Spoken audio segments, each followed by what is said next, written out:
So all there is love. That's the nature of all things. And that's all that needs to be seen.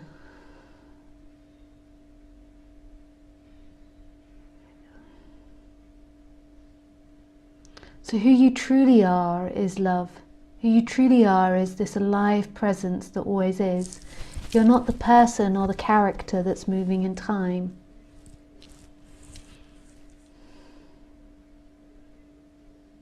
The character appears and disappears in that.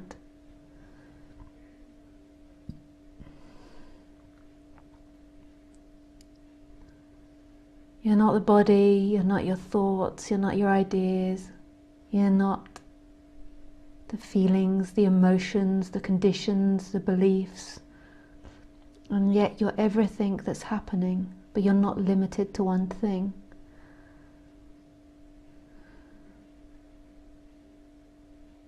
And this teaching or these words aren't about having a guru or worshipping the person that speaks about it,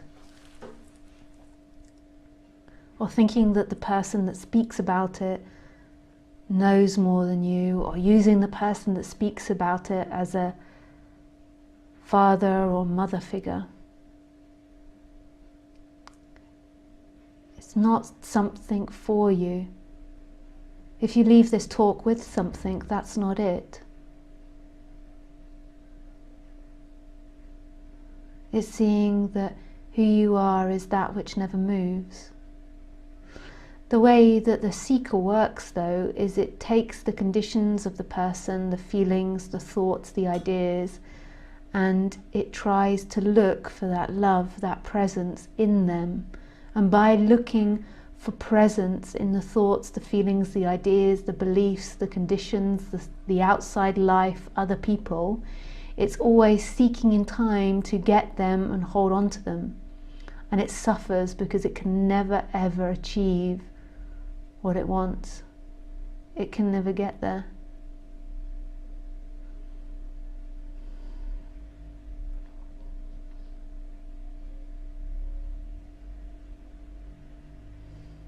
You will never arrive at something in time. And it's so funny because the speaking of non-duality, or being the speaker of non-duality, has been sort of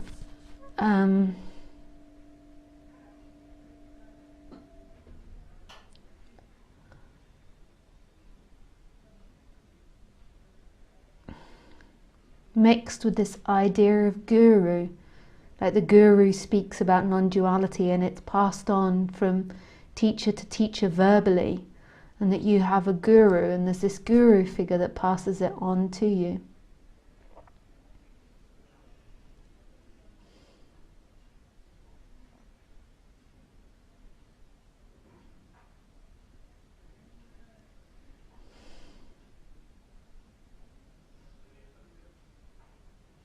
And I'm not against that if that's what manifests. But it's really not about the person that's speaking the words. Because who is that person that you imagine is speaking the words? If you believe that the freedom comes from a thing, then you're going to be hurt by that thing. You've got the possibility of being misled by that thing, because you believe it comes from a thing. And non-duality doesn't come from a thing. See, it's the age-old story. You project this perfect guru and then the guru lets you down. It normally sleeps with a young female student. Luckily in my case, if I sleep with a young male, I'm not in trouble as a female speaker, as I'm just, actually it most probably makes me more popular as a speaker to an extent, but that's not the point. The point is that you mustn't look for freedom in a thing. So not in a person, not in a guru. It doesn't mean a guru doesn't appear.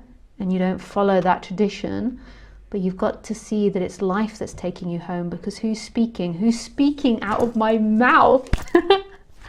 Isn't that so exciting? It's not a person, it's life. Life is speaking to life. Your suffering comes from the idea that someone is speaking to you.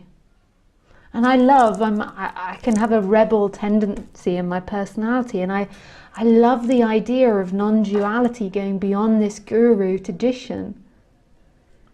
And I mean, not being so much about the speaker or nothing. I mean, the speaker's, there's got to be coming out of someone's mouth, but it's seen that it's not about them. You resonate and you might follow them and you might listen to them, but you've stopped seeing that the person that's speaking about its behavior has something to do with non-duality. You see that non-duality is this presence, and that doesn't belong to anyone. Everyone has that presence.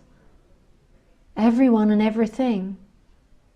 For sure, I do think that when someone speaks about it from that presence, then there's a resonance with that. And so if someone else that doesn't really understand it, but is just intellectually repeating it, you can tell the difference, or most people can. But it's not about a person. That body is just being used as a vehicle to express it. It's not about a person's behavior. The reason I'm most probably going on about this is because a friend of mine yesterday was sending me these, or sent me these videos of psychology about narcissist characters and codependence and borderline personalities, and I was listening to it, and I do follow psychology to an extent, because I think that that it's a good thing to learn about as a human, to study psychology. I think all humans should study psychology. I study psychology of dogs because I have a dog, and then we're like, psychology of humans? No, I don't need that, I'm a human.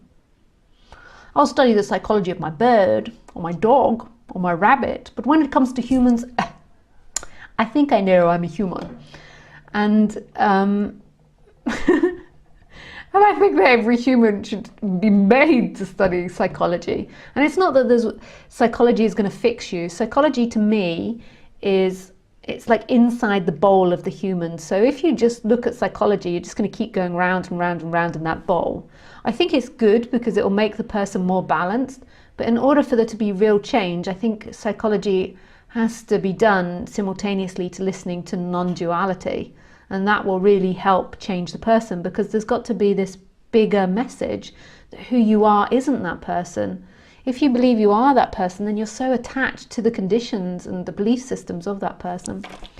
But it's not about getting to a perfect psychological state at all. Like, the personality structures are all going to have personality structures, and every single one of us, enlightened or not enlightened, awake or not awake, free or not, is going to fall into the categories. And so I was reading about healthy narcissists yesterday and unhealthy narcissists, and listening about it. And you know what? I think a lot of non-duality speakers fall into the category of narcissists. I don't think I fall into that category because I'm an empathy character. You can just tell that I don't fall into that category. A narcissist has different traits than what I do. But I think a lot of the speakers do have narcissist personality. Now, narcissist personality isn't a bad thing. You can have a healthy narcissist. Everyone has a personality category that they fit into. And you can have a narcissist that's proud to be and likes to have their opinion heard and likes to show themselves and likes to be in the public eye and likes to be very social and gets their energy from being with people and sharing with people. And when I was watching it, like, I can see that even with a healthy narcissist speaker, how the people are around it still get stuck in the human games with the teacher, and they believe that that's going beyond ego or going beyond self, and that relationship is about you waking up or you becoming enlightened, and that you need that teacher in order to become enlightened. And actually, I don't disagree. Whatever appears is always an opportunity to see beyond yourself, to see that that's not who you are. But I don't believe what people say. Even when I was seeking, and I was a seeker, like, I just used everything that people told me and all the teachers, what they told me, as a way to expose what was untrue in me.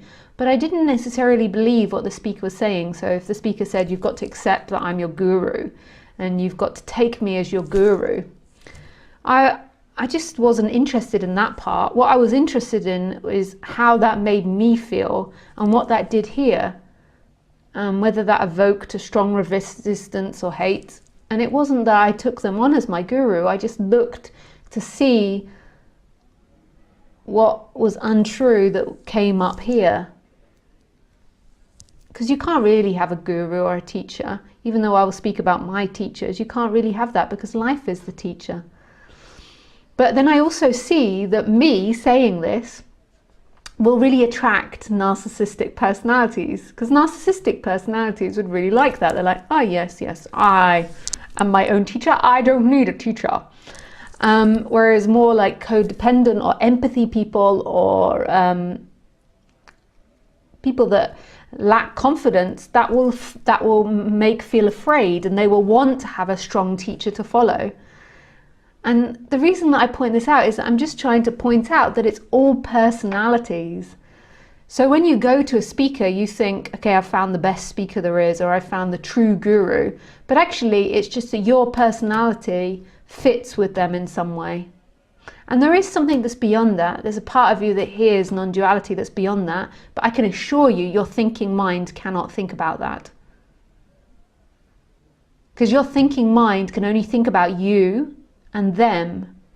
Your thinking mind can only think about how you are in relationship to them. So when you think you found the best teacher, because they're going to show you non-duality, that's all in the personal structure. When you're really hearing non-duality, it's beyond all personality structures. It's a remembering of this presence, this love that's here. So in the moment, I'm kind of going between the two. I'm talking about the presence, so there might be an expansion when I'm talking about that. Then I'm also talking to the intellect as well. So I'm also talking to the thinking mind as well, that can recognize this. And as the thinking mind recognizes this, it stops seeking in that. So it stops seeking in a teacher that makes it feel secure, or a teacher that makes it feel like it's in control. Because it sees that none of that is it. What is it is this alive presence, this beautiful, radical, alive presence.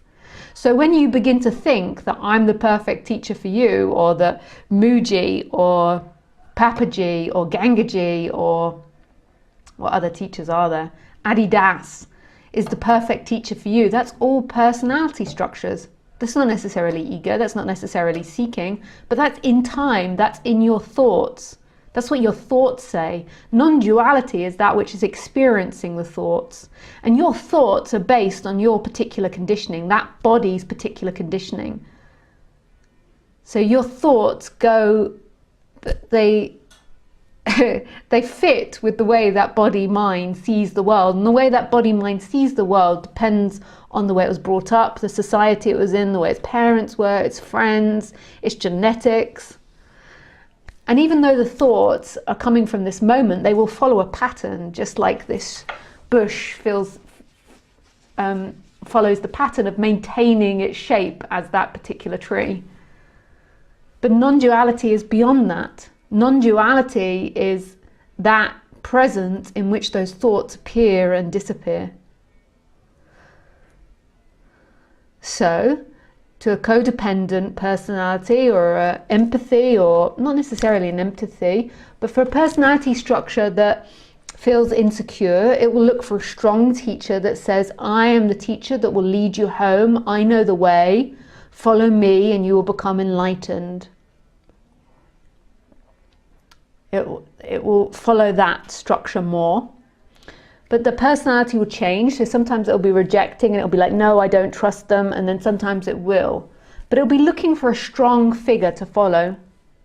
Maybe actually I'm not a narcissist, but I'm a strong figure to follow. And then you've got the more narcissistic personalities that think they can do it all by themselves and never want to surrender to something. Narcissism or codependent or empathy or all these different personality types aren't a bad thing as long as they're in balance. It's when they're out of balance it becomes a problem. But it doesn't even really matter. I'm not saying that that's good or bad, or you'll find freedom in this. The freedom is seeing that you are that which is beyond it. I'm just trying to expose the personality structures that are seeking in time for freedom. So somebody that's more insecure wants to seek for someone to make it feel safe.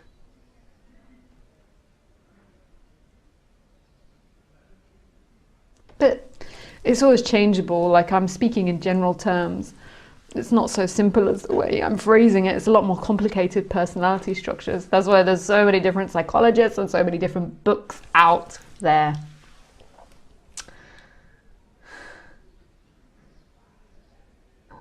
I'm just basically trying to point you back to your freedom, which is your own essence. The presence in which all the thoughts, the feelings, the world, my voice, everything appears.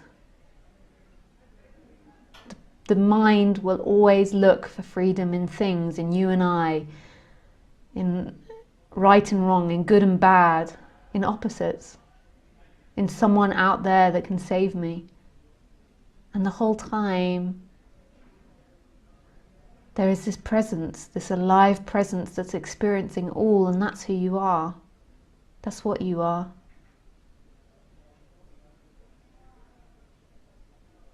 And psychology is a great thing to invest time in understanding your makeup, the way you are, what you reject, because what happens is the seeker latches onto that and tries to find freedom in it. So if you're insecure, it tries to find freedom and safety. If you feel unloved, it tries to find freedom in being loved. And that's what the seeking energy does.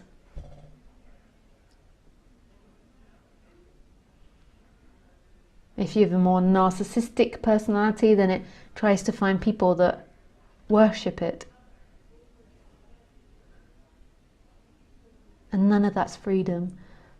Your freedom is the alive presence which that comes and goes in.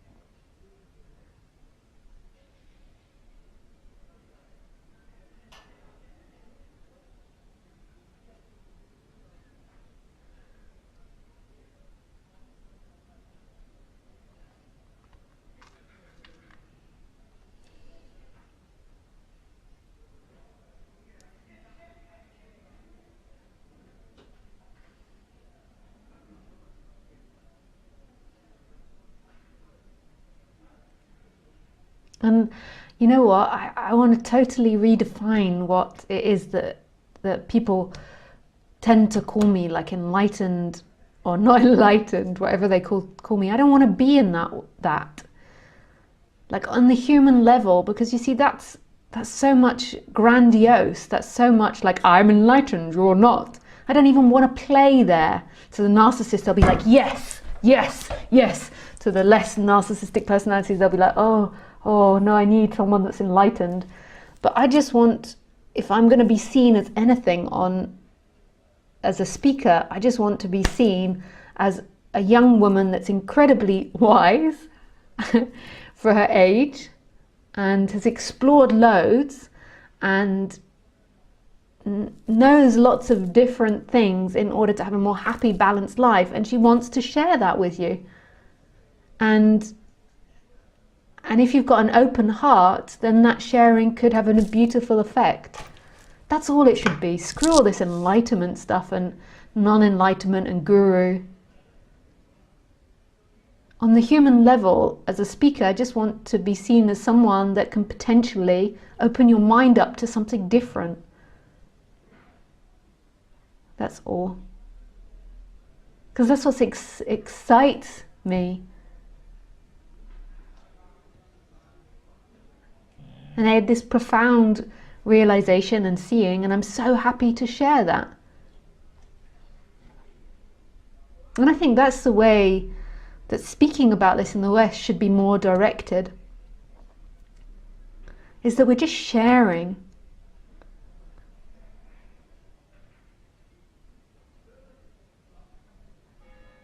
Not this guru thing or teacher thing or enlightened thing. That's the capitalist old-fashioned way. I know it's got a relationship to India, but you know that with the new generations coming up, we've got the possibility to think of a different way of being together. And it doesn't have to be this central figure that we all look up to. But there's so many different possibilities in which we can live and share together. And YouTube and the internet is amazing. It's so amazing that we can share all this free information together. And I'm not saying non-duality is about the information, but there is a part to learning about it. But you can share the presence of what you are. It can be a pointing to that presence. And we stop making it such a personal human thing of guru and traditions.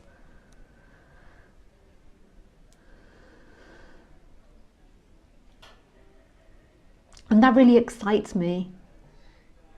Because in our culture, particularly Western culture, we're into worshipping personalities. We're into worshipping this perfect figure. So, you know, like in the news, or even with the idea of guru, it's like this perfect figure that never gets angry, that's always happy. So if you compare it to like a Hollywood pop star or something, or they're always projecting that they're this perfect person, always beautiful, always happy, perfect family, look beautiful, have nice things. And then this is the same as the guru. It's the same mentality, that they've always got to be perfect. They're always happy. They look a particular way. We don't need to do that anymore, the worshipping of personality.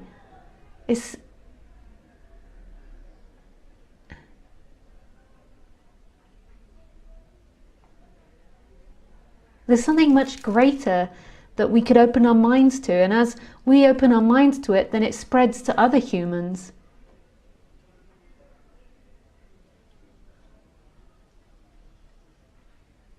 And I think things like YouTube are debunking it. Like YouTube's doing amazing things because people are showing themselves raw. Like there's a YouTube that I've done or a live stream I've done where I've just started crying in the middle of the live stream, where people are showing themselves more humanely. Like I sit here and I've got a nice background now, but sometimes my background's a bit messy, or I've done it in the bathroom before. With this more intimacy, it's not about grandeur, it's not about this perfect show off, look how good I am, I'm better than. It's humble. Like, why are people doing that? That's all about advertisement and business. You know, this guru with their flowers next to them and their picture next to them and a big religious sign behind them. Why do they do that? In one way, I can see the beauty of it because it's so unpopular and we've got to compete in this society in order for non-duality to be heard.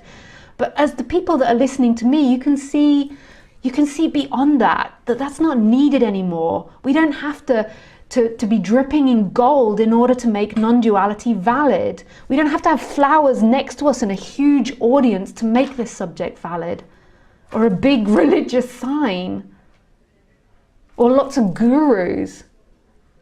This subject is valid because it touches your heart. Because your heart sings.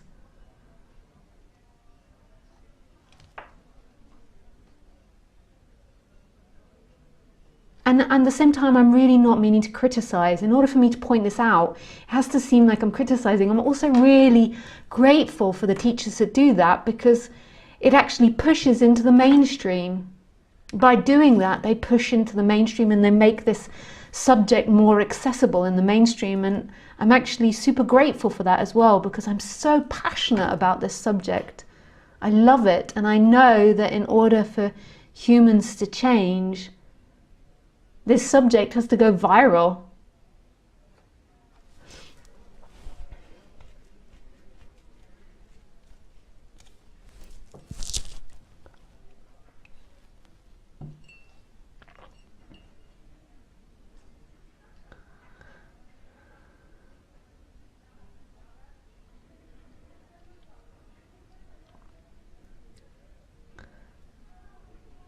And then at the same time, I know that more like those personality types that always think they're right will be listening to what I'm saying and thinking that they know better. This isn't about not having humility to someone that knows lots of stuff. Like, have humility to someone that you can recognize that knows more stuff than you, and listen. Like, I'm always looking to see, you know, where I can open, where I can learn, where I can expand of anyone. This isn't about not having humility by debunking the idea of guru. Like, I'm always learning from Khaleesi. I'm always learning from peers, from YouTube. I watch psychology videos to learn more, to expand the mind more.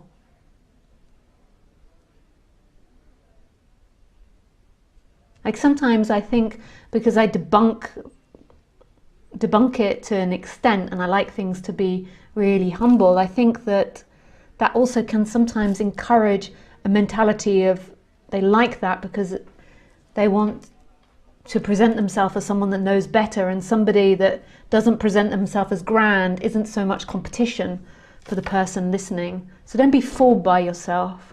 Use everything to explore who you are, what you think, and then ultimately see that none of that is you. Be humble. Humility is such a great gift. Hey, Khaleesi. Hey, Khaleesi. Yeah, Khaleesi is a covert narcissist. No, I'm joking. Convert narcissist, I think, is like the worst of the narcissists. It's funny, all this different. I'm just because I watch these videos, I'm talking about it.